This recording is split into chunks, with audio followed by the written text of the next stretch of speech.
Assalamualaikum warahmatullahi wabarakatuh. Halo teman-teman, kembali lagi di channelku, dan kali ini aku akan membahas pembahasan soal tryout TKP SKD CPNS yang diselenggarakan oleh Mitra CN di gelombang 1. Nah teman-teman, sebelum kita bahas ke pembahasan soalnya, alangkah lebih baiknya kita tahu dulu regulasi yang mengatur materi tentang TKP di seleksi SKD CPNS. Nah, aku mengambil dari Permenpan RB nomor 23 tahun 2011.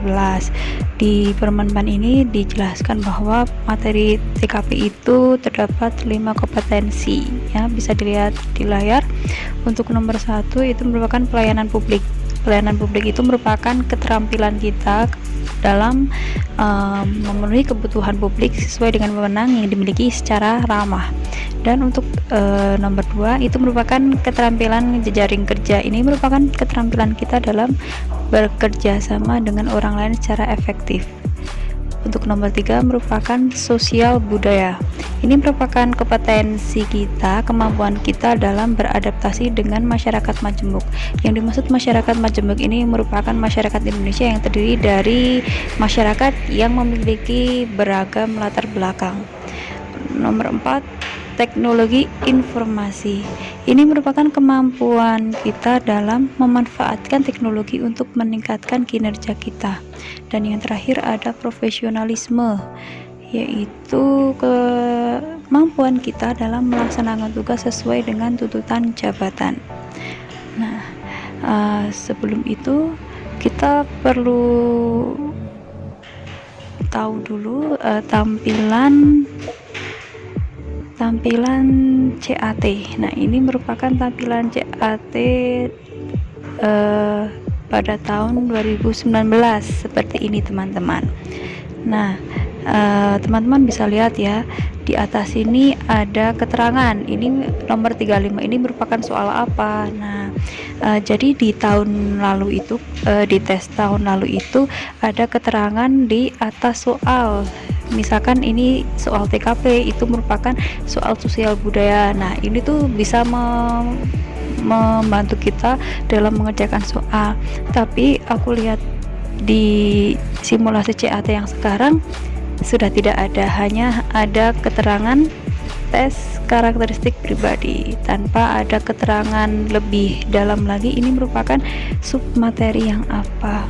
Nah, maka dari itu kita harus bisa menganalisis dulu jenis soal itu ingin menguji kemampuan kita yang sebelah mana, sehingga nanti kita bisa menjawab soal dengan jawaban yang terbaik. Nah, langsung saja kita ke contoh soal yang pertama. Teman-teman bisa jeda dulu video ini. Baik, kita lanjutkan ke pembahasannya. Nah, aku beri clue ya teman-teman. Soal nomor 66 ini merupakan soal profesionalisme. Ketika teman-teman sudah bisa menganalisis, sudah bisa mengklasifikasikan soal ini ke dalam contoh soal profesionalisme, maka teman-teman harus memilih dari opsi A sampai opsi E mana yang merupakan jawaban yang paling sesuai dengan keterampilan profesionalisme. Baik, kita analisis satu persatu opsinya. Yang A, istirahat sejenak sambil mengobrol dengan teman-teman di kantor. Ya, ini boleh sih dilakukan kalau misalkan kita lihat dari sudut pandang profesionalisme. Untuk yang B, istirahat sejenak meneliti pekerjaan dan merencanakan pekerjaan esok hari. Untuk opsi B ini merupakan opsi yang lebih baik dari opsi A, maka kita simpan dulu opsi B. Opsi C, membantu teman sekantor mengerjakan pekerjaannya sambil menyindir. Nah, ini ada kata-kata yang negatif ya, menyindir. Ini harus kita hindari. Opsi C. Yang untuk opsi D, mengingatkan teman untuk tidak berisik agar tidak mengganggu konsentrasi. Jika kita lakukan yang D ini justru bisa menimbulkan masalah baru ya, jadi kita hindari opsi yang D. Untuk opsi yang E tambah negatif lagi ya, di sini ada kata-kata memarahi teman. Nah, ini merupakan opsi yang seharusnya kita hindari. Jadi dari opsi A, B, C, D, E ini yang terbaik adalah opsi yang B. Lanjut ke soal selanjutnya. Baik, langsung aku kasih clue-nya. Nah, ini merupakan contoh soal yang menguji kemampuan teknologi informasi kita. Mana nih jawaban yang merupakan jawaban yang terbaik jika soal ini merupakan soal yang ingin menguji kemampuan teknologi informasi kita. Kita analisis satu persatu jawabannya.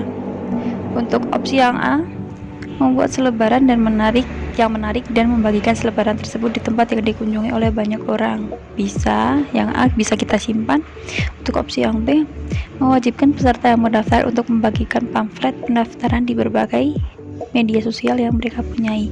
Nah, opsi yang B ini kalau dilaksanakan itu lebih efektif daripada opsi yang A, ya. Opsi A dan B ini sama-sama memanfaatkan teknologi informasi, tapi untuk opsi yang B ini lebih efektif. Maka kita simpan dulu untuk opsi B. Lanjut kita analisis untuk opsi C. Mencari informasi tentang minat masyarakat agar panitia bisa menyesuaikan muatan seminar. Untuk yang C ini serasa wasting time ya. Ini C ini merupakan opsi yang sia-sia karena lihat di sini kan sudah sesuai dengan minat masyarakat. Nah, di sini jadi C ini merupakan opsi yang tidak sesuai dengan apa yang diminta oleh soal, maka kita lewati. Untuk opsi D, menyarankan ketua panitia untuk menurunkan harga pendaftaran dan menaikkan lagi. Yang D ini tidak terkait dengan teknologi informasi. Lalu yang E, mengusulkan pendapat untuk mengganti muatan seminar agar jumlah. Nah, ini juga tidak sesuai ya.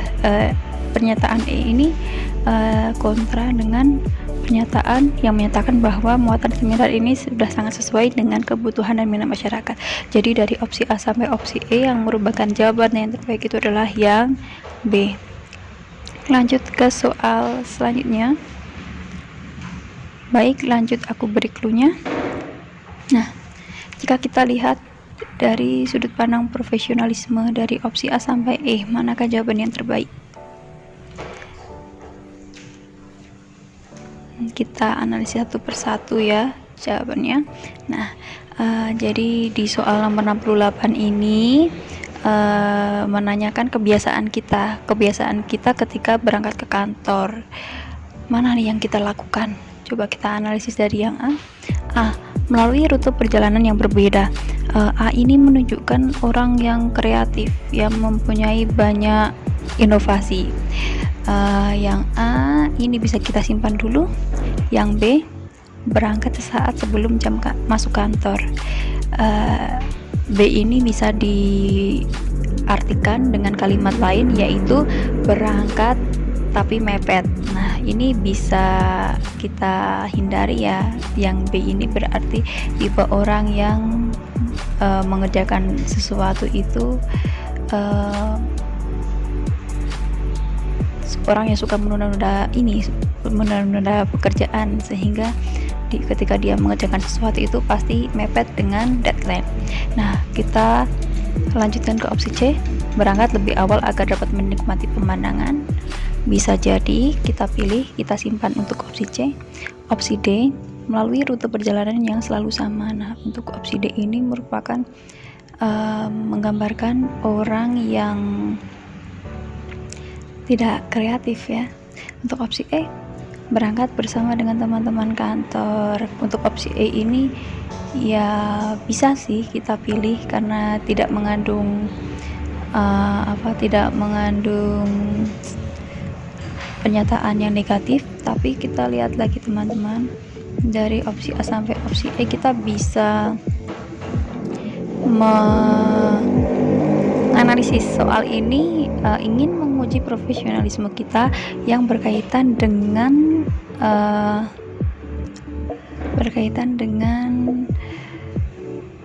bagaimana tingkat kreativitas kita. Nah, orang yang kreatif itu pasti bisa selalu melahirkan inovasi, dan orang-orang yang sejenis, orang-orang yang suka menemukan inovasi itu bisa mengerjakan atau menyelesaikan tuntutan tugasnya dengan baik. Nah, maka kita sebaiknya pilih yang A. yang menandakan bahwa kita itu merupakan orang yang kreatif dan mampu menemukan inovasi-inovasi. Lanjut ke soal nomor 69. Lanjut aku beri clue-nya. Nah, untuk nomor 69 ini merupakan soal pelayanan publik. Nah, dari opsi A sampai opsi E, mana nih yang merupakan opsi terbaik jika kita lihat dari sudut pandang pelayanan publik? Kita analisis satu persatu opsinya. Dari opsi A, memberitahu pelanggan tersebut agar menegur petugas listrik. Ya, bisa sih kita lakukan, tapi opsi A ini kurang tepat sasaran ya.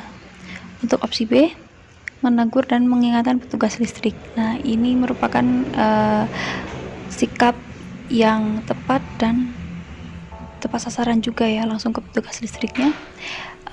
Untuk opsi C, diam saja karena bukan urusan saya. Ini merupakan orang-orang yang cuek dan harus kita hindari sikap-sikap seperti ini. Lanjut ke opsi D, diam saja barangkali harga listrik sudah naik. Untuk opsi D ini orang yang terlalu percaya pada orang lain tanpa melakukan konfirmasi. Itu menandakan bahwa dia orang yang kurang efektif dalam berkomunikasi, harus kita hindari. Opsi D. Opsi E, saya bingung bagaimana harus berbuat. Opsi E ini menggambarkan orang yang sulit, tidak bisa dalam membuat keputusan, harus kita hindari. Jadi dari opsi A sampai opsi E itu yang merupakan jawaban yang terbaik itu adalah opsi B. Lanjut ke soal nomor 70. Aku beri clue-nya. Nah, ini merupakan soal yang ingin menguji tingkat profesionalisme kita. Dari opsi A sampai opsi E, mana nih yang merupakan jawaban terbaik jika dilihat dari sudut pandang profesionalisme? Baik, kita analisis satu persatu jawabannya. Untuk opsi A, nah, saya akan menjelaskan kepada atasan saya bahwa laporan tersebut bukan saya yang menyusun. Nah, opsi A ini harus kita hindari. Ini menandakan bahwa kita bukanlah pemimpin yang bertanggung jawab ya, pemimpin yang lepas tangan. Jadi apapun kesalahan anak buah kita itu juga merupakan tanggung jawab kita. Jadi opsi A harus kita hindari ya, tidak masuk ke dalam opsi yang akan kita pilih. Untuk opsi B, memindah anggota yang bersangkutan ke bidang lain agar tidak membuat saya malu lagi di lain waktu. Ya, opsi B ini juga bukan merupakan sikap yang bisa menyelesaikan masalah ya. Opsi B ini merupakan respon negatif dari kasus yang terjadi di soal nomor 70. Opsi C, saya akan menerima kritik dari atasan saya, lalu saya akan mengkritik anggota saya yang tidak anggota saya agar saya tidak disalahkan oleh atasan saya lagi. Opsi C juga merupakan opsi yang kurang tepat ya. Ini merupakan respon yang negatif juga. Jadi setelah kita dimarah-marahi oleh atasan, kita gantian nih nanti memarah-marahi bawahan kita. Ini merupakan perbuatan yang wasting time ya, jadi tidak solutif. Untuk opsi D, memutuskan untuk berhenti menjadi kepala bidang karena merasa tidak nyaman dipimpin oleh kepala dinas yang semena-mena. Opsi D merupakan opsi yang menggambarkan orang yang mudah putus asa, jadi harus kita hindari.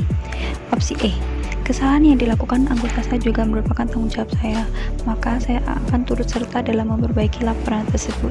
Nah, opsi E ini merupakan opsi yang terbaik yang harus kita pilih karena ya itu tadi, kesalahan yang dilakukan oleh anggota kita juga merupakan tanggung jawab kita dan kita harus turut serta dalam memperbaiki kesalahan yang dibuat oleh bawahan kita. Maka opsi yang terbaik itu adalah yang E. Lanjut ke soal nomor 71. Aku beri clue-nya. Nah, mari kita pilih dari opsi A sampai opsi E, mana nih jawaban yang terbaik jika dilihat dari sudut pandang jejaring kerja.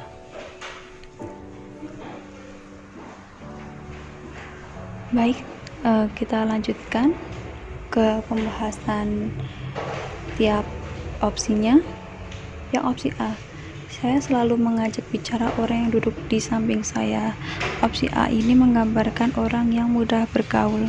Untuk opsi B, saya takut mengajak bicara orang yang duduk di samping saya.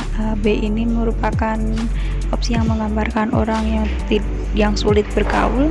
Yang C, saya ingin orang yang duduk di samping saya mengajak saya bicara. Opsi C ini merupakan orang yang sebenarnya suka bersosialisasi tapi tidak ada inisiatif, kurang inisiatif. Opsi D, saya diam saja. D ini menunjukkan orang yang terlalu cuek. Opsi E, saya tak mau mengajak bicara karena itu bukan urusan saya. Opsi E juga menunjukkan orang yang cuek, ya, tidak peduli dengan orang sekitar. Jadi berdasarkan sudut pandang jejaring kerja, kita harus memilih opsi yang A, karena orang yang suka bergaul itu biasanya akan mudah dalam melakukan komunikasi efektif dengan teman rekan-rekannya. Lanjut ke soal nomor 72. Aku beri clue-nya. Nah, coba teman-teman pilih jawaban mana nih yang merupakan jawaban yang terbaik jika dilihat dari sudut pandang jejaring kerja. Nah, kita analisis opsinya satu persatu ya. Yang opsi A, kerja dengan sebaik mungkin sehingga bisa memberi contoh yang baik bagi anggota tim yang lain.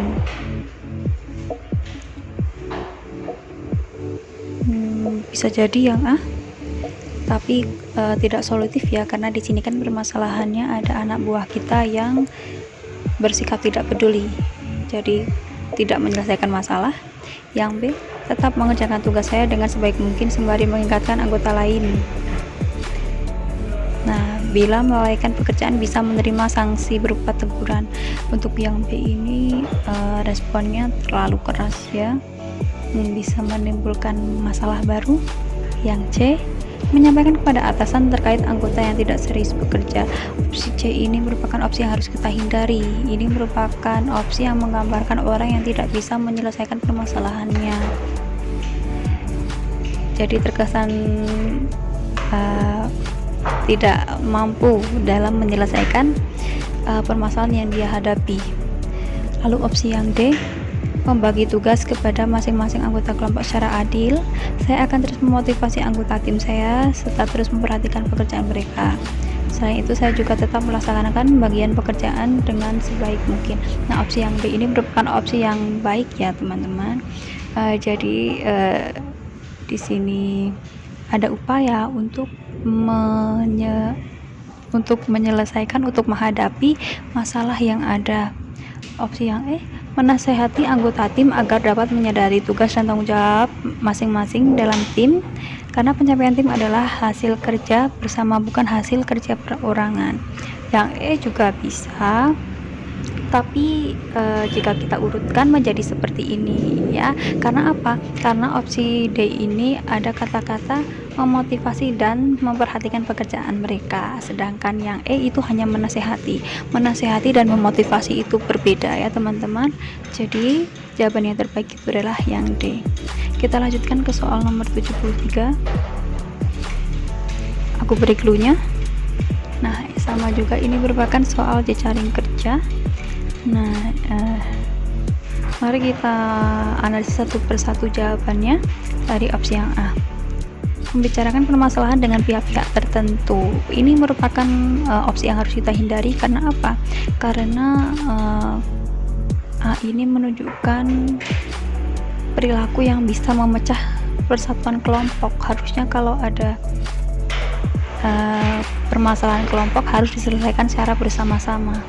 Yang B, diam saja dan menunggu keputusan ketua tim. Ini juga harus kita hindari karena opsi B ini menunjukkan bahwa kita bukanlah orang yang memiliki inisiatif. Opsi B ini menunjukkan orang yang cuek ya, hanya menunggu keputusan orang lain, tidak bisa mengambil keputusan. Yang C, segera mengambil tindakan penyelesaian masalah. Yang C juga harus kita hindari karena ini merupakan tindakan yang gegabah ya. Segera mengambil tindakan penyelesaian itu tidak bisa dilakukan sendiri tapi harus bersama-sama. Yang D, menyarankan ketua tim untuk mengadakan rapat. Yang D ini merupakan opsi yang bagus ya, menyarankan pada ketua tim untuk mengadakan rapat, dan di rapat itu diupayakan untuk mencari solusi atas masalah yang dihadapi. Yang E, mencari sumber masalah dan menentukan solusi. Yang E juga terlalu gegabah karena di sini kan menandakan ini ya, bermakna dia itu mencari sumber masalah sendiri. Dan opsi yang terbaik itu adalah opsi yang D. Lanjut ke soal selanjutnya. Aku beri clue-nya. Nah, ini merupakan contoh soal sosial budaya. Masih ingat kan? Sosial budaya itu merupakan kemampuan kita dalam menyesuaikan diri di dalam kemajemukan masyarakat. Nah, dari opsi A sampai opsi E, mana nih yang merupakan opsi terbaik? Ya, opsi yang terbaik itu merupakan opsi yang C, karena di opsi yang C ini menunjukkan bahwa kita itu bisa menyesuaikan diri dengan kemajemukan yang ada di masyarakat, di lingkungan sosial kita. Lanjut ke soal nomor 75. Aku beri clue-nya. Ya, jika kita pilih opsi yang terbaik dari soal nomor 75 ini, opsi yang terbaik itu adalah opsi yang E. Karena apa? Opsi yang E ini menunjukkan bahwa kita itu tidak bisa mengesampingkan rasa iri kita. Memang kita itu secara manusiawi akan punya rasa iri, pasti. Tapi bagaimana cara kita merespon itu adalah hal yang harus bisa kita kuasai. Nah, yang E ini merupakan orang yang bisa merespon rasa iri itu dengan baik. Jadi kita harus memilih opsi yang E. Orang yang bisa mengendalikan rasa irinya dengan baik itu biasanya memiliki kemampuan di jaring kerja yang bagus, karena dia akan bisa berkomunikasi dengan rekan-rekan satu timnya dengan baik, dengan secara efektif. Nah, itu dia teman-teman, pembahasan soal tryout SKD yang diselenggarakan oleh Mitra CN yang bekerja sama dengan BBSKD 21. Barangkali ada koreksi dalam pembahasan soal, teman-teman boleh banget ketik di kolom komentar. Itu saja pembahasan dari aku kali ini, semoga bermanfaat. Jangan lupa like, komen, dan subscribe, karena di setiap hari Jumat aku akan membagikan konten-konten yang berkaitan dengan CPNS dan P3K. Sampai jumpa di next video. Wassalamualaikum warahmatullahi wabarakatuh.